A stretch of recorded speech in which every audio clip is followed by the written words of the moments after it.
advancing forward. On today's episode, I'm going to talk to Matt Robertson, a photographer based in Los Angeles.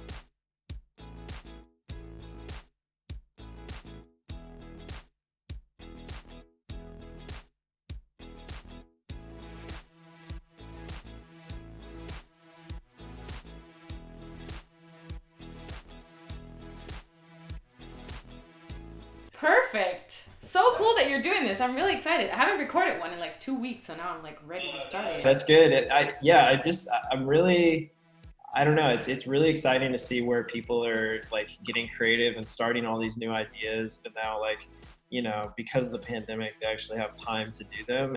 Let's kind of start with you and who you are. So I basically found you on Instagram because I really liked your pictures that you take on like concerts and these like performances. So can you kind of break that process down on how you approach, let's say, a concert? How do you do that? How do you try to capture those moments? It's a little less about, like, to me, thinking about the shot and more so getting involved into the concert and just seeing, like, finding the moments that, whether the photo turns out perfectly crisp or whether it's blurry, whether it's a close-up, whether it's a wide, just getting in there and taking care of it. That's kind of, I guess, in a nutshell, sort of how I've approached concerts in the past and how I still do. And I think that, some people overthink those moments a little too much. And, for me, as like being very passionate about music, I don't go into a concert and think, oh my God, like I need to really think about this moment that I'm about to cheer and like, start screaming. I need to like think about these, like you never think about when you're going to dance or when you're going to sing or chant or be in the moment. So I try to I've been doing this for years and years and years. And so I think that it's just like kind of clockwork for me where I just go in and I just really just try to experience the concert without thinking too much about having a camera in my hand. Yeah. I kind of try to see what kind of messy photo I can get out of the night, because sometimes those are the best ones where there's some sort of motion blur or it's out of focus and it looks really cool. I guess that's how I would approach it. Yeah, those are the moments that reflect what the night was actually like. And I feel like if there's a photographer that says otherwise and is like, oh, I have to have XYZ settings on my camera at this exact like time at all times, it's like, that's not, to me, that's taking now the art out of it.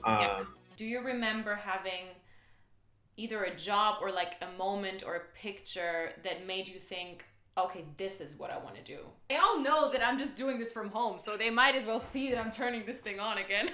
Hey, I grew up primarily shooting through high school, a lot of like mountain biking, skiing, kayaking, a lot of outdoor sports. And so looking up to those guys that were, I believe at the time, obviously it was probably a very low income, but the guys who were filming skiing for a living, I was like, oh my God, like imagine doing that and being paid. So cool, right? And then actually after middle of college, I was going to an art school. My buddies invited me to go on a tour down the west coast of the US, so down to like Los Angeles and back up to Oregon, where I'm from. Yeah. And then that's when that sparked like, oh, this music stuff's really fun, because it was a bunch of friends in a van and we were goofing around and traveling down the coast. This was actually right when Instagram first came out. I started seeing a lot more music photography. And so that's when that sparked. So yeah, it was a cool sort of graduation from the outdoor world into the music world. Honestly, I kind of want to focus right now on COVID and how it's been affecting all our lives. So what are the restrictions like where you live, and how have they been affecting your work life and what you do? Los Angeles obviously got hit pretty hard, and it was very very stressful. So we actually moved back up to Oregon for the summer, where both my girlfriend and I's families are from. So we kind of shifted gears in that sense. Work-wise, tours have been like completely postponed. I had I was supposed to actually go out with this band called the Doobie Brothers.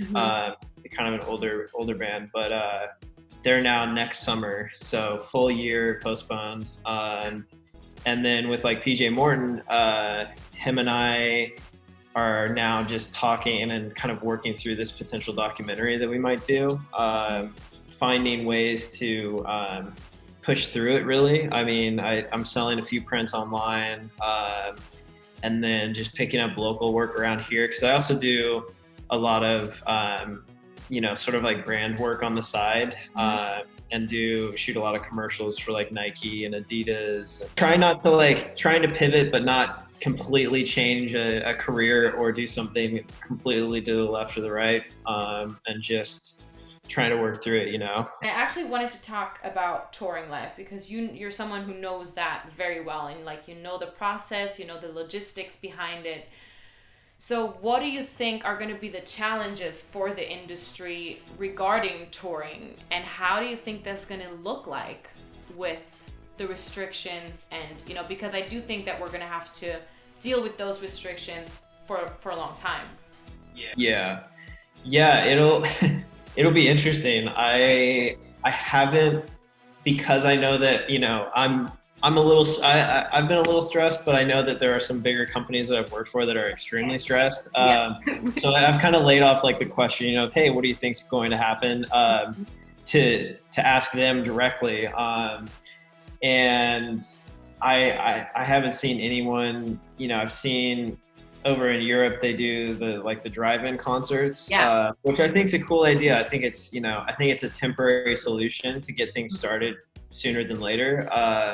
I think that the capacity will be cut in half. I think that they'll be way more strict on, people not bunching up into groups. But again, that also takes away the moments of like being connected to everyone in the room, right? I guess if someone says it's okay to go to concerts, then people might just go for it and wear a mask. And, I feel like wearing a mask too, I don't know, it isn't that big of a deal. So hopefully that's the case, But yeah, it's been pretty wild. Like a lot of the big, the big venues in Los Angeles are like completely shut down this year and have just said, nope, no more.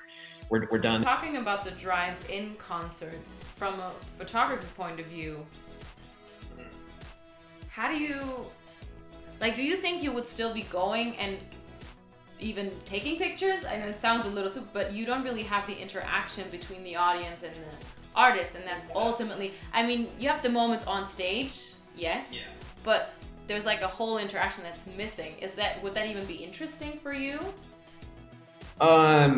I think it'd be kind of cool. Like I definitely, again, I think it's very temporary, but it would be very interesting to see how I'm sure there'd be a lot of spilled drinks in like the front dashes of cars, which would be awesome to like capture fans like going absolutely nuts in their car, right? I think there's a lot of cool like portrait moments there for sure. Yeah, it's pretty funny to see people like laughing behind their masks too, because their eyes get all squinty and then they like give someone like a look, and it's different, but like I said, like as long as you can get back to the normal setup, that's like ultimately the best route, Yeah, what kind of advice do you have for people in the creative industry that are a little scared or hopeless and don't really know? Because obviously we don't know for how long this is gonna go. So what is helping you? Are you doing something, or is it the conversations that help you and keep you positive, or are you just positive as a person? That's awesome. I am.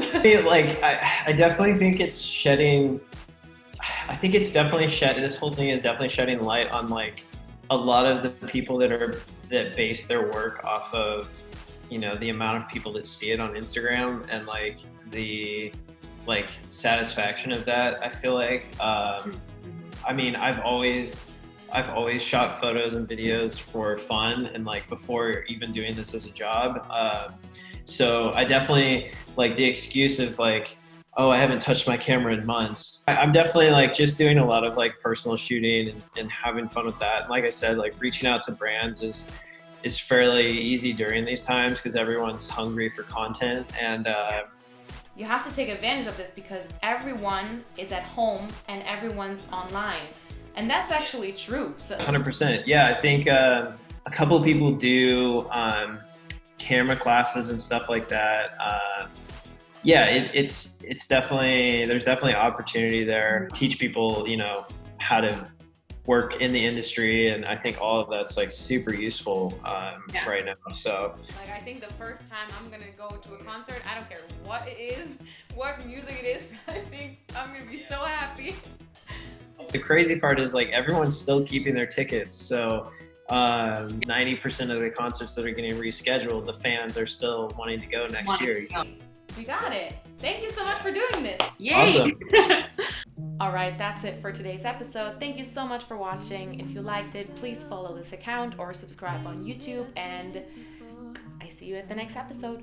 But I wanna be good at forgiveness and making room, so I open the window.